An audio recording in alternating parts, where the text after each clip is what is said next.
घेऊन आज अजय पवार आमचे विचारे सर यांनी हा कार्यक्रम इथे आयोजित केला आहे।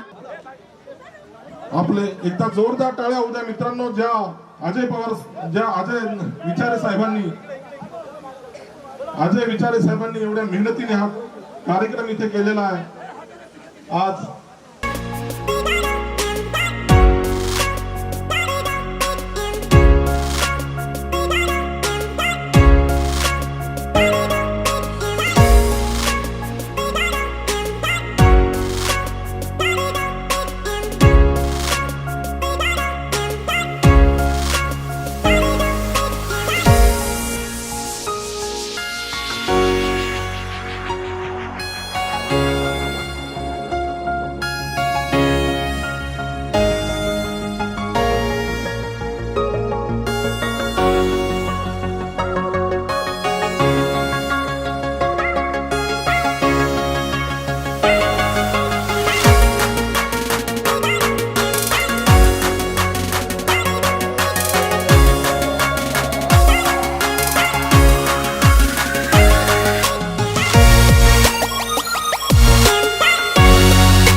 आणि आपल्यातला एक येडा जाऊन म्हणतो मला अभिमान आहे, मी सनातन धर्मात जन्मलो। मी जरा उठून बोललो, अरे सनातन धर्मात जन्मला असता तर त्या जागेवर बसला कसा असतास तू? तर आयुष्यभर कोणाची तरी चाकरी करत राहिला असता। तो सनातन धर्म बाबासाहेबांनी बाजूला केला, तुम्हाला मला माणसासारखं जगायला शिकवलं। अहो सनातन धर्म ना वर्ण व्यवस्था आणणारा धर्म, तुम्हाला मला वर्णाच्या भिंतीत गाडणारा धर्म, तो धर्म आम्हाला मान्य नाही। मी ठासून विधानसभेत सांगितलं, हा धर्म धोकादायक आहे। हा धर्म तेली, तांबोळी, कोळी, माळी, वंजारी, आगरी यांना कोणाला जगू देणार नाही। हा फक्त दलितांचं शोषण करत नाही, जे बहुजन आहेत त्या सगळ्यांचा शोषण करणारा धर्म म्हणजे सनातन धर्म। मी त्यांना नेहमी सांगतो की तुमच्याकडनं आम्हाला हिंदू असल्याचं सर्टिफिकेट नको आहे। मी जातीने, जन्माने आणि मरणाने पण हिंदू आहे, कारण का मी वासुदैव कुटुंबकम मानतो। हे विश्व माझे घर आहे असं मी मानतो, त्याच्यात राहणारे सगळे माझे बंधू भगिनी आहेत असा मानणारा मी हिंदू आहे। सनातन धर्म ते मानत नाही। सनातन धर्म कंपार्टमेंट करतं। कंपार्टमेंट काय करतं? एकीकडे उच्चवर्णीय, नंतर क्षत्रिय, नंतर वैश्य आणि नंतर सगळे बहुजन 98% ते सगळे क्षुद्र। आपल्याला इतिहासच विसरलो आपण। आपल्याला वाटलं आपण आता वरच्यांची बरोबरी करू, की तेही म्हटलं तरी ते तुम्हाला बाजूला पण बसवत नाहीत। कर्नाटकामध्ये एका पाण्याच्या टाकीमधलं पाणी होऊ नये म्हणून एका महिलेने, दलित महिलेने पाणी प्यायलं, तर तिथे जाऊन तिथल्या लोकांनी गोमूत्राने टाकी साफ केली। म्हणजे तुमच्यापेक्षा गोमूत्र त्यांना पवित्र वाटतं। आता आम्ही सभा घेतली कुठे? औरंगाबादला। लाखोंचा समुदाय, सगळ्या जाती धर्माची माणसं बसली आहेत। दुसऱ्या दिवशी हे येडे सनातनी औलाद गेले आणि सगळीकडे गोमूत्र पडलं। म्हणजे तुम्हाला 1 लाख माणसाची ते बसली होती, ती तुम्हाला पापी वाटतात? ती तुम्हाला क्षुद्र वाटतात? त्यांच्यावर गोमूत्र सुपडावं असं वाटतं? अरे काय तुमचे घाणेरडे कोटे विचार आहेत। आणि म्हणून बाबासाहेबांचा संविधान जोपर्यंत आहे तोपर्यंतच हा देश एक राहू शकतो। ज्यांना खऱ्या अर्थाने हा देश समजला ते एकमेव होते बाबासाहेब। बाबासाहेबांनी संविधान एकट्याने लिहिलं, एकट्याने, म्हणून तो संविधानाचा बाप मानला जातो। आणि हा जर तुम्हाला कोणी प्रश्न विचारला की तुम्ही कसं काय म्हणू शकता 7 सदस्यीय समिती होती, तर त्यांना सांगा 6 महिन्यानंतर एकही सदस्य मिटिंगला आला नाही. बाबासाहेबांनी या देशातले जगातले जेवढे धर्मग्रंथ आहेत तेवढे सगळे वाचले, या जगातले सगळे संविधान वाचलं आणि नंतर आपलं संविधान हाताने लिहून काढलं. आणि म्हणून या संविधानाचा बापच बाबासाहेब. इथल्या प्रत्येक धर्माला आधार दिला. एक हा आपला विविध जाती धर्माचा राज्यांचा आपला देश संविधानाने विणला आणि म्हणून आपला देश त्या संविधानामुळे एकत्र आहे. संविधान पायदळीत उडवण्याचे कार्यक्रम सुरू झालेत. तुम्हाला मला सगळ्या बहुजनांना सावध राहावं लागेल. जर आपलं अस्तित्व टिकवायचं असेल तर आपल्याला संविधान वाचवावंच लागेल. जय जय भीम, जय भीम, जय भीम, जय जय जय जय जय भीम, जय भीम, जय भीम, जय जय जय जय जय भीम, जय भीम, जय भीम, जय भीम. देखो ऐसा है कि 14 अप्रैल ये डॉक्टर बाबा साहब की जयंती है. ये जयंती पूरे एक महीना सिर्फ भारत देश में नहीं तो हर देश में इसका जश्न होता है. आज गोरेगांव में हमने ये जो जयंती जो आयोजित की है उसका एक लोगों को मैसेज दिया है कि बाबा साहब ये सब जाति धर्म के बाबा साहब ये सब जाति धर्म के लिए. ये मैसेज आपने देखा होगा, ये स्टेज पे सबसे पहला अपना तिरंगा लहरा रहा है, उसके बाद पंचशील का झंडा, ये जय भीम का झंडा और राष्ट्रवादी का झंडा. इस कार्यक्रम में हर जाति हर धर्म के लोग आए हुए थे, हर पक्ष के आए हुए थे. तो ये आज आपने देखा है कि 132वीं जो जयंती हमने जो सेलिब्रेट की वो केक कटिंग से की. तो ये केक किसने कट किया? तो जो हमारे धर्मगुरु है, जैसे कैथलिक के हमारे फादर है, मुस्लिम के हमारे मौलाना जी है, हमारे जो पूजा अर्चना करते वो हमारे भटजी आए हुए थे और भंती जी भी आए हुए थे. तो इनके हाथों से ये केक का कटिंग करने का कार्य पूरा हो गया. ये एक मैसेज ये सब देशवासियों के लिए मैसेज है कि हम सब इकट्ठा होके जाति धर्म भेदभाव न मानते हुए हमें हर कार्य संपन्न करना है.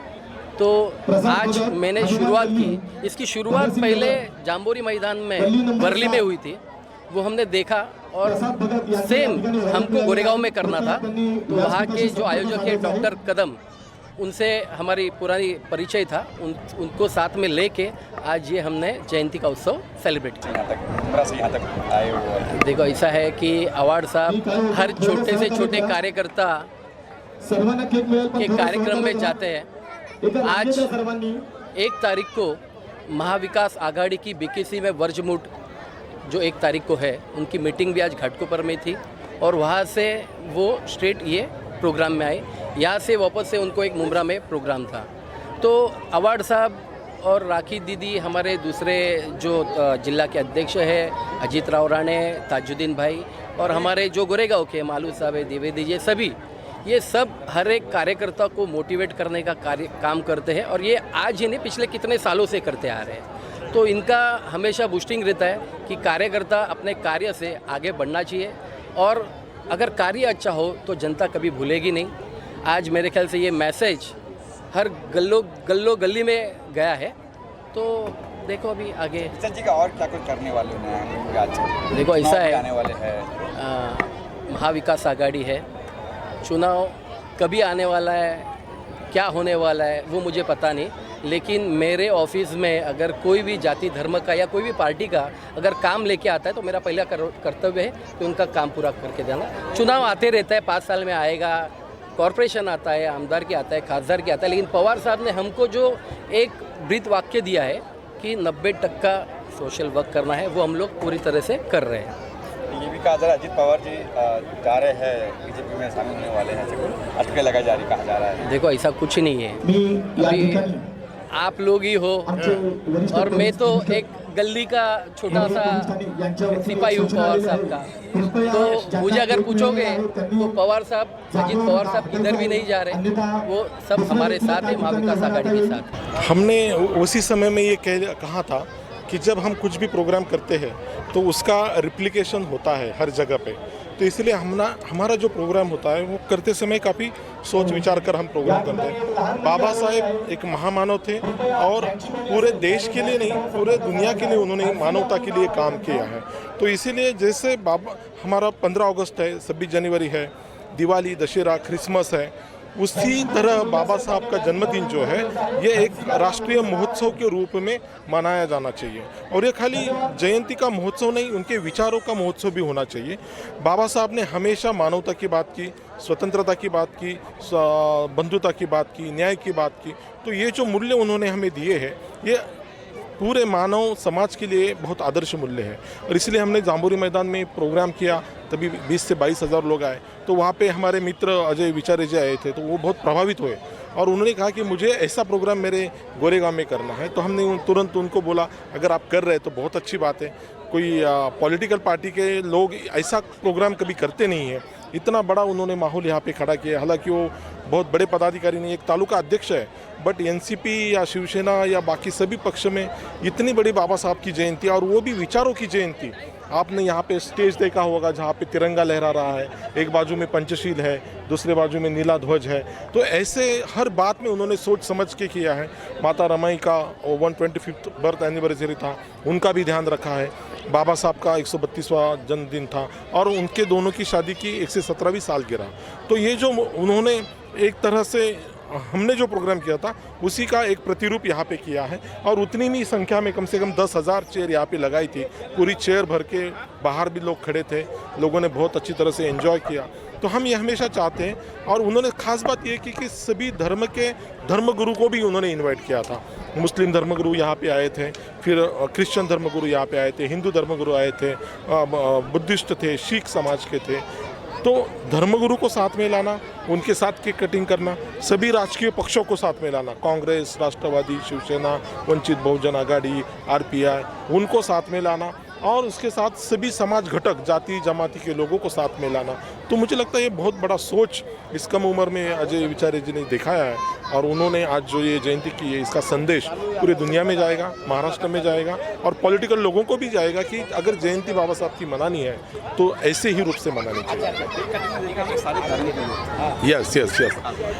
केक कटिंग का मैं वही बहुत मुझे आश्चर्य लगा। हालांकि हमको जाम्बोरी मैदान में हमारा कंसेप्ट था, बट किसी वजह से हम वो कर नहीं पाए। तो मैंने उनसे कहा था कि हम जाम्बोरी में सभी धर्मगुरु को बुलाने वाले थे, बट वो हो नहीं पाए, तो क्या हम यहाँ पे बुला सकते? तो उन्होंने उसका वेलकम किया, बोले ये तो बहुत अच्छा है। सर्वधर्म समभाव हमारा जो भारत का कॉन्स्टिट्यूशन बाबा साहब ने लिखा है, उसमें सभी धर्म के लोगों का इज्जत किया है। सभी धर्म को आप इज्जत से, उसके धर्मगुरु को आप इज्जत दे दो।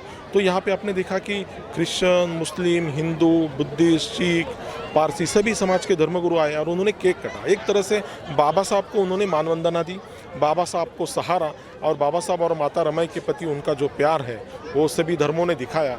एक बहुत ही अच्छा मैसेज मैं समझता हूँ आज के ज़माने में जहाँ पे द्वेष का वातावरण फैला जा रहा है, उस ज़माने में ये सर्वधर्म समभाव और शांति का मैसेज, अपने कॉन्स्टिट्यूशन का मैसेज इस जयंती से दिया है, ऐसा मुझे लगता है। सर, हम अब जैसे जाम्बोरी में आपने देखा था, तो वो जो प्रोग्राम था एक वर्ल्ड क्लास लेवल का प्रोग्राम हमने बनाया था, जिसमें वर्ल्ड क्लास लेवल के पावा या पंडित मुकेश यादव या सभी लोग आए थे। हमने यहाँ पे ये कंसेप्ट रखा कि आनंद शिंदे ये नाम ऐसा है कि जो हर घर में, जहाँ जहाँ बाबा साहब के विचार है, वहाँ पे हर घर में आनंद शिंदे, या किसी भी शादी के कोई भी जाति धर्म का उसके शादी में या उसके त्यौहार पे आनंद शिंदे का गाना लगता है। और जो कॉमन लोग हैं उनकी बड़ी इच्छा होती है कि उनको हम सुने। तो वो जो एक तरह से उन्होंने एक जलसा बाबा साहब के विचारों का यहाँ किया, और आपने देखा यहाँ के सभी झुग्गी झोपड़ी से या गरीब बस्ती से, मोहल्ला से सभी जाति धर्म के लोग आए और यहाँ पे खुशी से झूमे। हमारा एक दोस्त आकाश सालवी करके जो झुम्बा डांस के लिए बहुत फेमस है, उसके वीडियो वायरल हो गए थे, तो उनको भी हमने बुलाया और उसके ये झुम्बा डांस पे सभी लोगों ने डांस किया। तो मुझे लगता है कि ये एक तरह से बहुत अच्छा मैसेज हमने ये जयंती से भी दिया है।